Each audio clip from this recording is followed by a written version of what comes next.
Hello. पुन्हा एकदा तुमच्यासाठी हा न्यू ब्लॉग मी घेऊन आली आहे आणि हा ब्लॉग कुठला आहे तुम्हाला टायटल थंबवरून समजलंच असेल.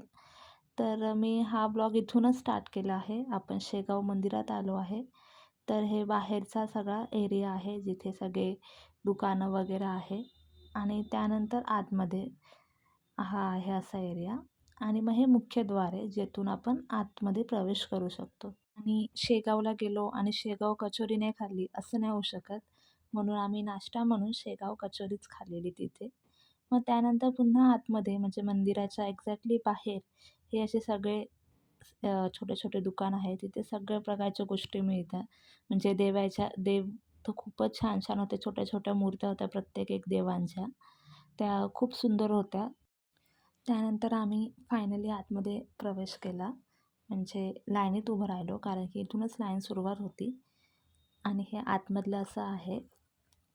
मग आम्ही लाईनीत उभं होतो म्हणजे जास्त वेळ नाही लागला आम्हाला दर्शनाला, पण तरीही बऱ्यापैकी लाईन होती तिथे. तर आणि त्यानंतर हे बाहेरचा एरिया आहे म्हणजे पूर्ण दर्शन झाल्यानंतर आम्ही बाहेर आलो. जो मंदिराचा आपण बोलतो ना बाहेरचा एरिया तो हा आहे. कारण की आतमध्ये मोबाईल अलाउड नसतो. हे तर बसलो आहे.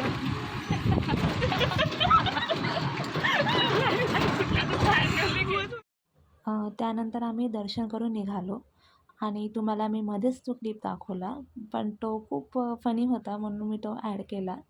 ॲक्च्युली आम्ही शेगाव मंदिरपासून ते हे दुसरं एक मंदिर आहे, तिथे आम्ही ऑटोने आलो आणि त्या ऑटोमध्ये असं बसलो होतो आणि खूप हसायला येत होतं म्हणून आम्ही तो व्हिडिओ केलेला.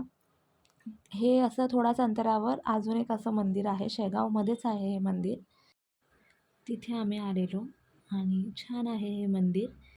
हे मंदिराच्या बाहेरचा परिसर होता आणि त्याच्या बाहेर खूप छान असं गार्डन होतं.